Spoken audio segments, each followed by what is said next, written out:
શ્રી કૃષ્ણાય નમઃ. શ્રી ગોપીજન વલ્લભાય નમઃ. જય શ્રી કૃષ્ણ વૈષ્ણવો, સ્વાગત છે તમારું કેટી કોમરેડ ચેનલમાં. શ્રી મહાપ્રભુજીનું નામ સ્મરણ કરીને આજના આ સત્સંગની શરૂઆત કરીએ તેની પહેલા ચેનલને લાઈક અને સબસ્ક્રાઇબ કરી દો. નીચે કમેન્ટ બોક્સમાં જય શ્રી કૃષ્ણ અવશ્ય લખી દેજો. તો ચાલો શ્રી મહાપ્રભુજીનું નામ સ્મરણ કરી શ્રી યમુનાજીનું ધ્યાન ધરી અને આજના આ અલૌકિક સત્સંગની શરૂઆત કરીએ. આજના આ સત્સંગનો વિષય છે યમુના કવચ. આમ તો પુષ્ટિમાર્ગીય વૈષ્ણવને કોઈ પણ જાતના કવચની જરૂર રહેતી નથી. તે શ્રી મહાપ્રભુજીનો સેવક છે એટલું જ પૂરતું છે. તેમ છતાંય આ કલિકાલમાં જ્યારે જીવ અટવાણો હોય, કંઈ સૂઝતું ન હોય, મન વિચલિત થતું હોય, હિંમત હારી ગયા હોય, ત્યારે શ્રી યમુનાજીનું નામ સ્મરણ કરવાથી મનને હિંમત મળે છે. શ્રી યમુનાજીનું નામ સ્મરણ થાય તેવા ઉદ્દેશ્યથી શ્રી યમુના કવચની શરૂઆત કરીએ. ગર્ગ સંહિતા માધુર્ય ખંડે અધ્યાય 16. માધાંતા કહે છે, હે મહાભાગ, સર્વથી નિર્મળ એવું શ્રી કૃષ્ણની રાણી યમુનાનું કવચ મને આપો, એ હું નિરંતર ધારણ કરીશ. સૌભરી મુનિ કહે છે, હે મહામતે રાજન, સર્વની રક્ષા કરનારું, મનુષ્યોના 4 અર્થોને આપનારું સાક્ષાત શ્રી યમુનાજીનું કવચ સાંભળો. શ્રી યમુનાજીના આ કવચમાં 2 પ્રકારની શક્તિઓ છે. પેલી તો કે જેમ ફૂલને લાગેલ વજ્ર કવચ ફૂલની રક્ષા કરે છે, લોખંડનું કવચ બખ્તર શરીરની રક્ષા કરે છે, તેમ આ કવચ પ્રાણી માત્રની સર્વ પ્રકારે રક્ષા કરે છે. બીજું તો કે પોતાના વડે સુરક્ષિત જીવનના 4 પુરુષાર્થો ધર્મ, અર્થ, કામ અને મોક્ષ આપે છે.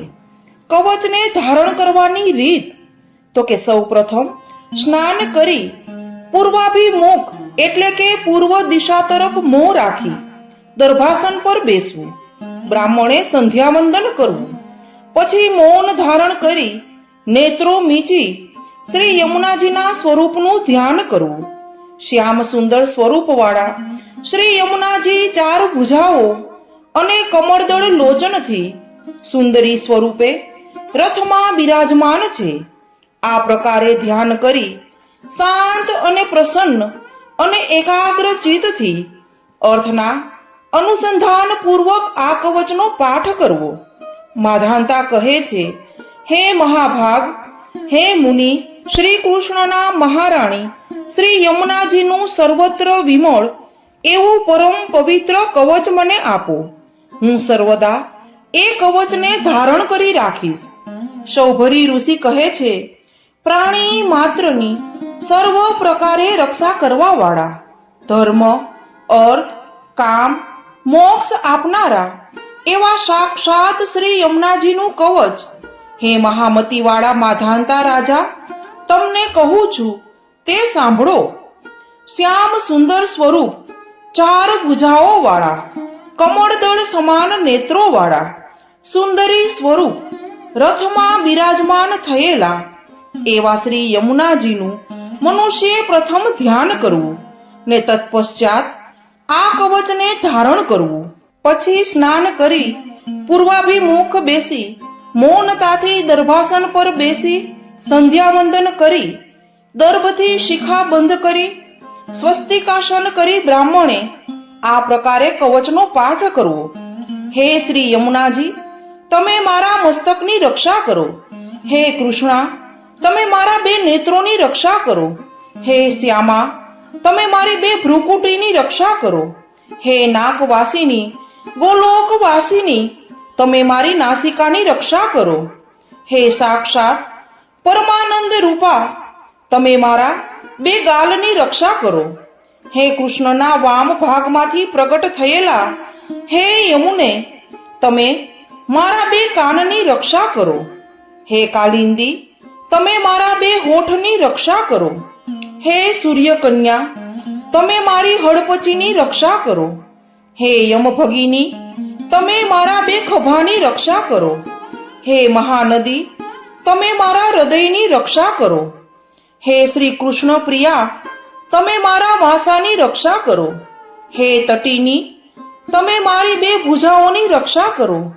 હે સુશ્રોણી, તમે મારા શ્રોણી તટની રક્ષા કરો. હે ચારુ દર્શના, તમે મારા કમરની રક્ષા કરો. હે રંભોરુ, તમે મારા બે સાથળની રક્ષા કરો. હે આધ્રી ભેદિની, તમે મારા બે ગોઠણોની રક્ષા કરો. હે રાસેશ્વરી, તમે મારા બે ઘૂંટીઓની રક્ષા કરો. હે પાપ હારિણી, તમે મારા બે ચરણોની રક્ષા કરો. હે પરિપૂર્ણતમ પ્રિયા, તમે અંદર, બહાર, નીચે, ઉપર, દિશાઓના ખૂણાઓમાં અને વિશ્વની આજુબાજુ સર્વત્ર મારી રક્ષા કરો. આ પરમ અદ્ભુત શ્રી યમુના મહારાણીનું કવચ નિર્ધન મનુષ્ય 10 વાર ભક્તિ સાથે પાઠ કરે તો તે લક્ષ્મીવાળો થાય છે. જો મિતભોજી બ્રહ્મચારી, વિદ્વાન, બુદ્ધિશાળી, વિદ્વાન મનુષ્ય 3 માસ પાઠ કરે તો તે સર્વ રાજ્યના અધિપતિપણાને પામે છે. એમાં કોઈ સંશય નથી.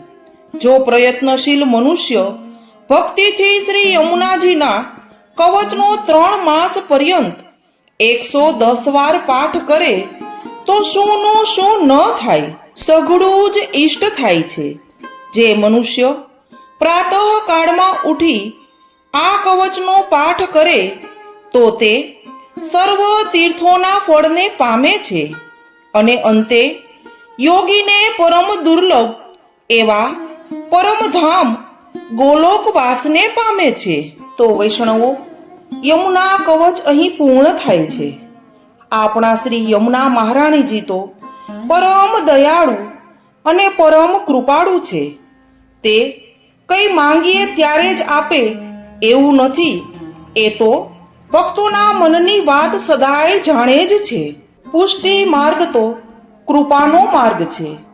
જીવ પોતાની બુદ્ધિ, સાધનો કે પ્રયત્નોથી ભગવાનને મેળવી શકતો નથી, પરંતુ જે જીવ પર શ્રી યમુનાજીની કૃપા થાય છે તે જીવને જ શ્રી ઠાકોરજી મળે છે. ભગવાનની આ કૃપા શક્તિનું સ્વરૂપ શ્રી યમુનાજી છે. શ્રી યમુનાજીમાં ભગવાનના જ અલૌકિક ધર્મો છે. તેથી તેઓ જીવને ભગવદ પ્રાપ્તિ કરાવવા સમર્થ છે અને ઉદાર છે. શ્રી યમુનાજી લૌકિક અને અલૌકિક અષ્ટસિદ્ધિ સહજ રીતે આપનારા છે. શ્રી પ્રભુના ચતુર્થ પ્રિયા શ્રી યમુનાજીનું ગુણગાન ગર્ગ સંહિતાના માધુર્ય ખંડના 15 થી 19 અધ્યાયોની પંચાધ્યાયીમાં છે. શ્રી મહાપ્રભુજીએ નિરૂપેલ શ્રી યમુનાજીના દિવ્ય અલૌકિક સ્વરૂપ અને ગુણો સાથે આ ગ્રંથમાં ગર્ગ સંહિતામાં નિરૂપેલ નામોની એકરૂપતા છે. શ્રી આચાર્ય ચરણોની વાણી હંમેશા પ્રમાણોથી પ્રમાણિત જ હોય છે. ગર્ગ સંહિતામાં શ્રી યમુનાજીના મહાત્મ્યની કથા છે. અતિ પ્રાચીન સમયમાં અયોધ્યાના રાજા માધાંતા હતા. તેમના જમાઈ સૌભરી મુનિનો આશ્રમ વૃંદાવનમાં શ્રી યમુનાજીના મનોહર તટે હતો. એક વખત રાજા શિકાર માટે નીકળ્યા હતા. તેઓ વૃંદાવનમાં સૌભરી મુનિના આશ્રમે આવ્યા. તેઓ મુનિના દિવ્ય તપને જાણતા હતા. તેમણે મુનિને વિનંતી કરી કે કૃપા કરી મને એવો ઉપાય બતાવો કે જેથી જગતનું સર્વ સિદ્ધિઓથી સંપન્ન એવું રાજ્ય પ્રાપ્ત કરી શકાય. ત્યારે સૌભરી મુનિએ કહ્યું કે હે રાજન, સમસ્ત જગતનું રાજ્ય જ નહીં, શ્રી કૃષ્ણને સદા વશ રાખે તેવું શ્રી કૃષ્ણ સમાન સદા કાંતિરૂપ યમુનાજીનું પંચાંગ છે. આ પંચાંગના 5 અંગો છે: કવચ, સ્તવન, પટલ, પદ્ધતિ, સહસ્ત્ર નામ. આ 5 અંગોથી તે પંચાંગ કહેવાય છે. તે હું તમને કહું છું. તો વૈષ્ણવો, એ જ પંચાંગનું પહેલું અંગ કવચ, જેનો આપણે આજે સત્સંગ કર્યો. બાકીના અંગોનો સત્સંગ શ્રી યમુનાજીની કૃપાથી હવે પછીના વિડીયોમાં કરીશું. સર્વે વૈષ્ણવોને મારા જય શ્રી કૃષ્ણ.